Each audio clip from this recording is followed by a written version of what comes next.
The front is on fire and the Kremlin is in panic. The Ukrainian Armed Forces capture 9 prisoners at once. Meanwhile, the occupiers are being hit by FPV drones. Fiery hell in Russia.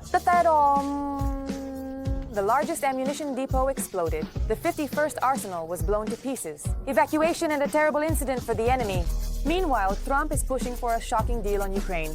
The secret plan has already been handed over to Kyiv. It includes Crimea, NATO, and the Zaporizhzhia NPP. And finally, China shakes the world, successfully tested the latest weapon. All this and more in our episode of Hotspot. What the Ukrainian Armed Forces did truly shocked everyone. A bunch of Russian prisoners captured at once near Kursk. A daring raid by Ukrainian soldiers caught the occupiers off guard. Meanwhile, Europe is launching a new strategy of military aid to Ukraine. The most powerful weapons are already arriving at the front. And an incredible chase of an occupier on a motorcycle by a Ukrainian FPV. All of this is happening right now. Almost 3,000 attacks. That's what a ceasefire looks like in Russian terms.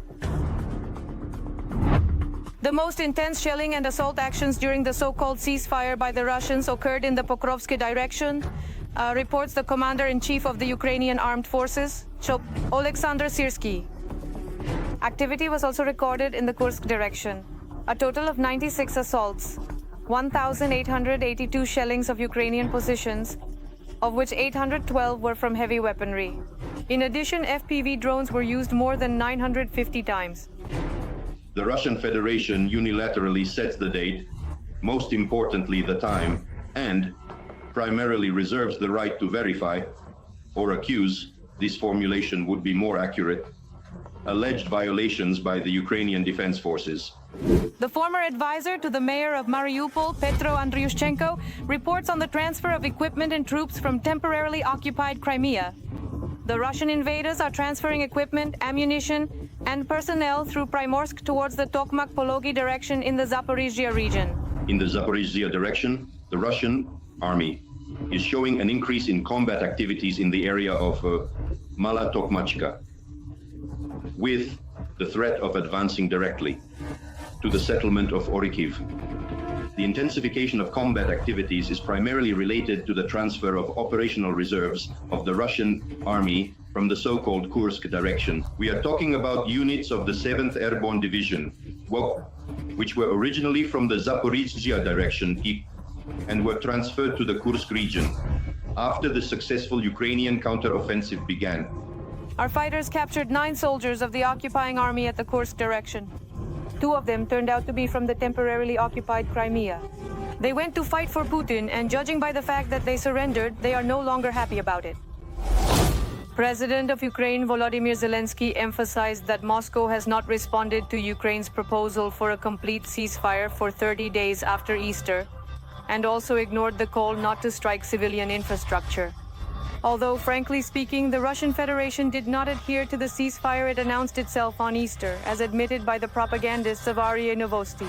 This is considering that it is the official mouthpiece of the Kremlin, which acknowledges that the Ukrainian side, despite the unilateral nature of the so-called ceasefire, adhered precisely to the wording of the President of Ukraine in moments of mirrored responses to the provocations of the Russian occupiers. Well, after the so-called truce expired, the Institute for the Study of War noted the necessity for the text of any ceasefire or peace agreement to be open.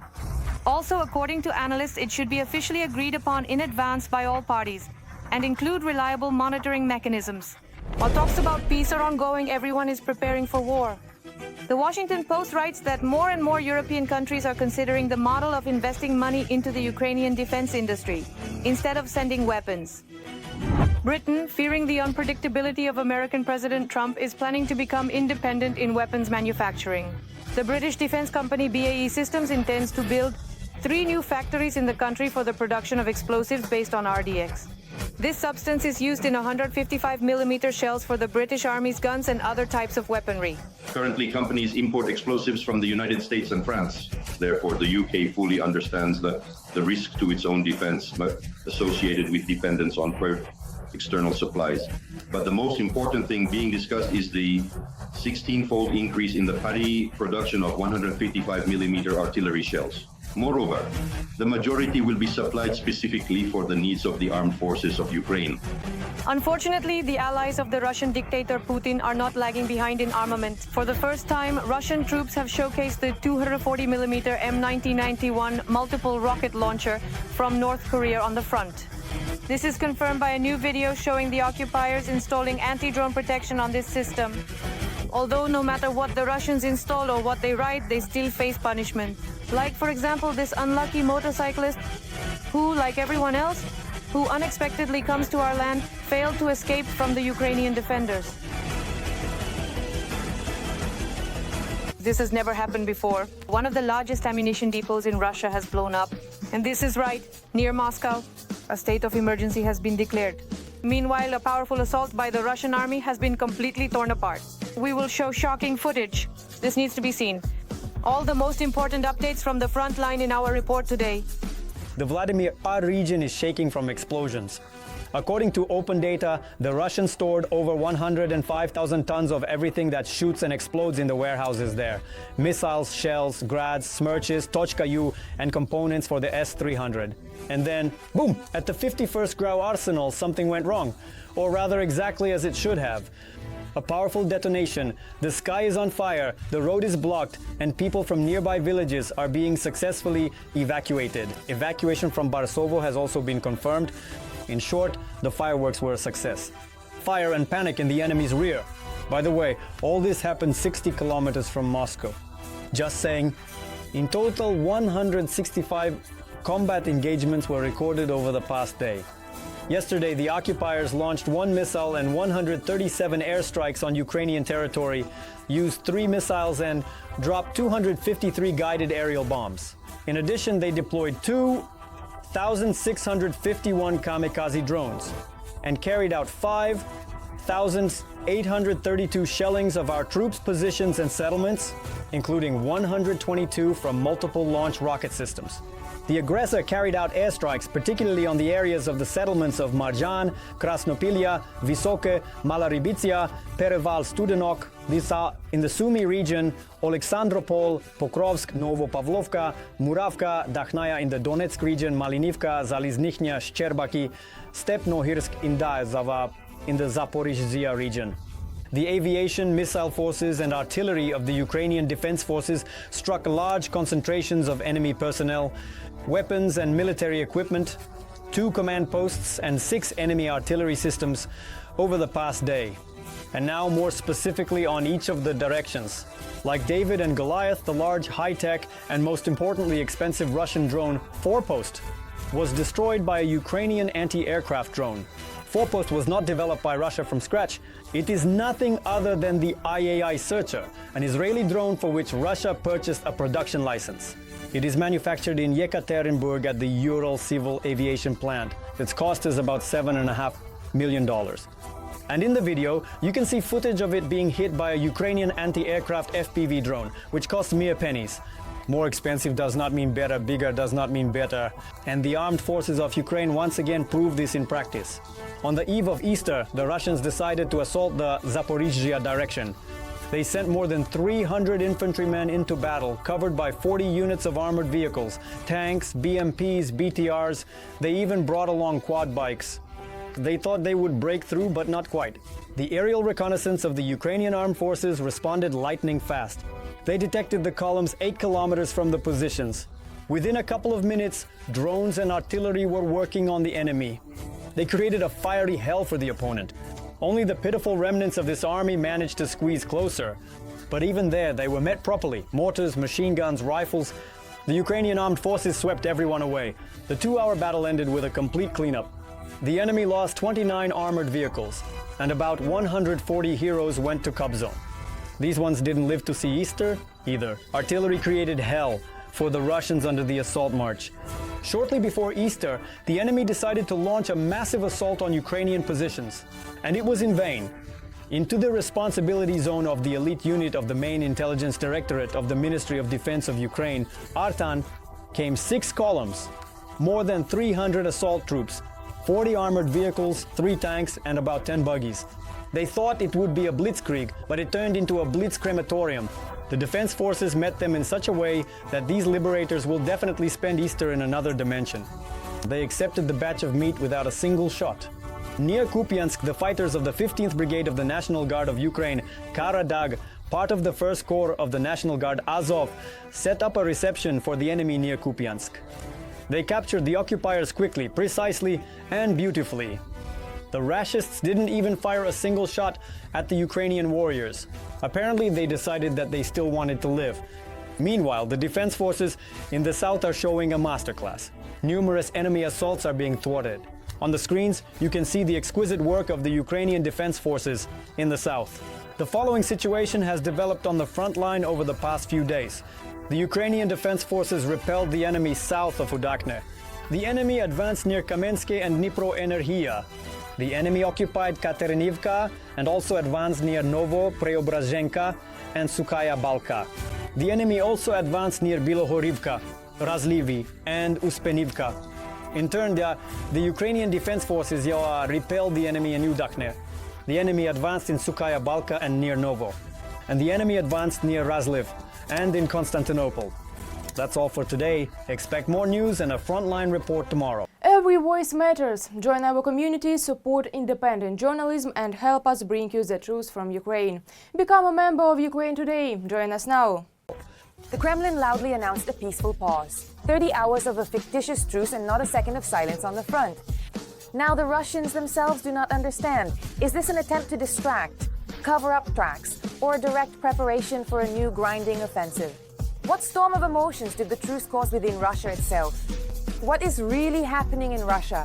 All the details in the report. Donald Trump promised a quick peace, a ceasefire between Russia and Ukraine by Easter, by April 20th. But war has its own timelines, especially when one side of this peace does not want it. Already in the early days of April, the White House realized there would be no truce. The idea collapsed. Soon after, dozens of Russian missiles rained down on Sumy and Kryvyi Rih, on the heads of innocent adults and children. What is your reaction to Russia's attack on Palm Sunday? I think it's terrible. Amidst the loud headlines about negotiations and an imminent truce, even the Russians had hoped that the fire would stop. As Verstka writes, sociologists recorded that Russians experienced a surge of optimism on the wave of news about a possible end to the war. Even more hope was instilled by Putin's unexpected statement about an Easter Egg truce. I order all military actions to be stopped during this period. We assume that the Ukrainian side will follow our example. But even this symbolic gesture turned out to be an illusion. And although on Easter Day, April 20th, no air raid sirens sounded in Ukraine, explosions on the front line did not cease. Ukrainian President Vladimir Zelensky announced more than 2,000 attacks from the Russian side. There have already been 67 Russian assaults against our positions in various directions, most of all in Pokrovsk. 1,355 Russian shellings, of which 713 were heavy weapons and 673 involved the use of FPV by the Russians. In fact, in all major directions of the front, Russia did not keep its own promise of silence. Russia didn't even last almost the entire day to respond to our Ukrainian proposal for complete silence, starting from Easter and for 30 days. It was immediately clear that peace by Easter was unrealistic. No one was suffering from naivety. The media were told to present the situation cautiously. No one claimed that it was a done deal. It was mostly the Americans who said that. Nevertheless, a certain mood still formed. Now the main task is to convey that we have nothing to do with it. It's them, the Trump administration, who couldn't reach an agreement with Zelensky, assures a source close to the domestic political bloc of the presidential administration, speaking to Verstka. And it's all because the Kremlin demands more. Putin wants trophies in the form of the Kherson and Zaporizhzhia regions, the so-called DNR and LNR, as well as power in Ukraine. Negotiations can only be with those who can make agreements. And here, there's simply no one to talk to. Well, what can Putin and Zelensky agree on, even through intermediaries? The communication breakdown between them is evident. It's easier for each of them to talk to an alien than to each other, said a head of one of the departments of the presidential administration, working with the information space to Verstka. The Russian authorities will always find arguments, often contradicting each other. regarding why they act in a certain way and not otherwise. That is, we see one set of sociological data where there is a certain demand for peace. Another set of sociological data supports the so-called special military operation. A third set of sociological data completely trusts Vladimir Vladimirovich Putin's military actions. Therefore, in this case, we understand that we should not expect any proactive position from the Russian society. Nevertheless, it is extremely important for Putin right now to achieve at least some results that can later be positively interpreted for himself. And yet, despite the shelling that does not cease for a minute, despite the breakdowns of agreements and how these agreements change on the fly, Trump still believes that peace is possible. On April 20th, on his social network Truth Social, the 47th president wrote, "I hope that Russia and Ukraine will reach an agreement this week. Then both will start doing big business with the United States of America, which is thriving and making a fortune." At this stage, we are at another phase of pressure on one of the sides, and this is absolutely not unexpected. The pressure is directly on Ukraine as the victim country. We have indeed recorded similar waves before, but when Ukraine found arguments in its communication with Washington, such pressure decreased. Therefore, I would interpret Trump's statement in the context of the upcoming meeting of the American, European, and Ukrainian delegations in London. It is also necessary to link this to the visit of the Prime Minister of Ukraine to Washington regarding the signing of the minerals agreement. And also, of course, Witkoff is supposed to go to Moscow again. On April 30th, it will be exactly 100 days since Trump's inauguration. A psychologically important date for any U.S. president, and everything he manages or fails to do will become part of his initial political results. Therefore, the 47th president is in a hurry. But for Ukraine, haste could be very costly, especially if it retreats from its red lines. And here, it is important for Kyiv to remain steadfast on its fundamental issues. What has Trump planned? The U.S. president hopes that Ukraine and Russia will reach a peace agreement as early as next week. The U.S. has handed Ukraine a secret plan to end the war. It mentions NATO, Crimea, and the ZNPP. You will be shocked when you hear it. Putin's cunning trick. Why did the Kremlin need an Easter truce? Details to follow. U.S. President Trump hopes that Ukraine and Russia will reach a peace agreement as early as next week. The American president is very weakly focused on details.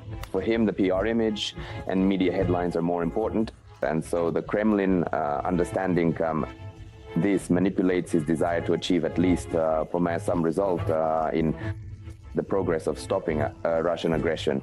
I hope Russia and Ukraine will make a deal this week. Both sides will start doing business with the United States of America, which is thriving, and will make a fortune. The USC Special Representative for Ukraine, Kellogg, commented on the recent statement by Secretary of State Rubio that the US might withdraw from peace talks if Ukraine and Russia do not reach an agreement. He noted that these words sound harsh but are appropriate. Because we are tired of what is happening. There are too many other problems in the world that the United States needs to be involved in. This war has lasted too long, but I think there is an opportunity. We have presented what I would call a technical assignment. The US allegedly handed Ukraine a secret Trump plan for the war. The document mentions recognizing the temporarily occupied Crimea as Russian, excluding Ukraine's membership in NATO, and the territory of the Zaporizhzhia nuclear power plant could be under US control. The fact that such theses and proposals are on the table is a fact. But the question here is different. Will Ukraine accept them, and how do our European allies view this? This is a US proposal, and Ukraine should not accept it in full, in its entirety, right? This is also part of the consultations and broad dialogue that has been ongoing for more than a month on this track. On the part of Russia, there is still no movement towards ending the war. Putin announced the so-called Easter truce. Of course, it immediately became clear to everyone that he was not pursuing any real peace objectives. The Russian side announces an Easter truce. I order all military actions to be stopped during this period. In fact, there was no truce on the front, and this can indicate two things to us. First, Putin has lost the legitimacy and legality and does not control his army. Yes, that's the first scenario. And the second is that all of this was a smokescreen to create the right image for Trump. The Russian authorities are launching a large-scale propaganda campaign to convince the population of the necessity of a big war with NATO countries. They are following the playbook created for Ukraine, calling Europeans Nazis. It is inconceivable how the European Union openly wants to revive the European ideology of Nazism, where it originated, where it was destroyed, categorically banned. Of course, we will not tolerate this. We will exert all efforts to ensure that this ideology does not rear its head, that it is destroyed once and for all. At the same time, in the main defense department that can counter the Russian threat, there is a new scandal. Investigative journalists discovered that U.S. Secretary of Defense Pete Hackstead was disclosing secret data in a chat that included his wife, brother, and lawyer. Trump is not a systemic politician, and he brought in similar representatives to his team. And as we can see, the harsh reality is much more complex than the bright populist promises on television. And it's evident that some members of Trump's team simply can't handle it. It is becoming increasingly clear that the war will continue. Putin fears no one, including Trump, who clearly shows weakness and is not ready to truly fulfill his campaign promises. China shocked everyone. Global media are sounding the alarm. Beijing has successfully tested a hydrogen bomb. This is not just a show of force, it's a signal to the entire world. How can China's new weapons development radically change the balance of power on the planet? Then what does Ukraine have to do with it? Let's figure it out right now. The Chinese authorities managed to test an experimental hydrogen bomb weighing 2 kilograms. As reported by the South China Morning Post, the bomb did not contain nuclear components, but it can realistically trigger a chain reaction capable of covering a large area with thermal shock. The developer of the new bomb is the Naval Forces Institute. Thermobaric weapons are used very rarely in the Navy. A fireball with a temperature above 1,000 degrees Celsius. The device uses magnesium hydride, a chemical compound capable of storing significantly more hydrogen than in cylinders. When activated by a conventional explosive, it decomposes, releasing hydrogen, which immediately ignites. What distinguishes it from similar charges based on TNT? The flame lasts 15 times longer. The Chinese hydrogen bomb is not a thermonuclear weapon. It is essentially, a chemical conventional weapon like all regular munitions, ranging from trinitrotoluene to a gas burner. It can be classified as one of the types of thermobaric munitions. Thermobaric munitions are dangerous under certain conditions, especially in enclosed spaces. Initially, this development was intended for delivering hydrogen to remote areas, where it can be used in fuel cells to produce clean energy and heat. The innovation of the Chinese is that they have identified and developed a new technology for binding this hydrogen as a working substance, an explosive substance. Now, they can, it's not necessary or possible to share the bomb itself. The question is precisely the technology of saturating magnesium hydrate with hydrogen. And any country can try this version of thermobaric weaponry. Chinese engineers believe that this new weapon can be adjusted for specific tasks. What tasks are we talking about, and why did China decide to take this step now? The developer of the new bomb is the Naval Forces Institute. Thermobaric weapons are used very rarely in the Navy. The Chinese consider coastal states, both small and large, as their main adversaries. This includes everything from mainland China's claims on island China, on Taiwan, with which the Chinese are evidently preparing for war, to a whole series of open or not so open conflicts in the northern part and generally in the Asia-Pacific region. In 24, the PRC tested an intercontinental missile for the first time in 44 years. The missile flew about 12,000 kilometers. The missile forces launched an intercontinental ballistic missile with a dummy warhead into the open sea in the Pacific Ocean. the missile fell in the expected maritime areas. This test launch is a routine procedure in our annual exercise plan. It complies with international law and international practice and is not directed against any country or target. Secret documents from American intelligence mentioned Beijing's successes in developing intercontinental missiles that can bypass Washington's missile defense system. Also, in 24th year, China tested the latest classified sixth-generation fighter jet. The prototype made a successful first flight, accompanied by the Chinese fifth-generation fighter J-20. Now it has not only caught up with its, so to speak, ideological and technological predecessor, but has surpassed and left it far behind. This applies to the aviation component, ground forces, and the Navy. China is actively strengthening its nuclear arsenal as well. In 2023, China had approximately 500 warheads. By 2030, this number could double. In recent years, Chinese developments of landing ships, or landing barges as they even call them, with a floating bridge.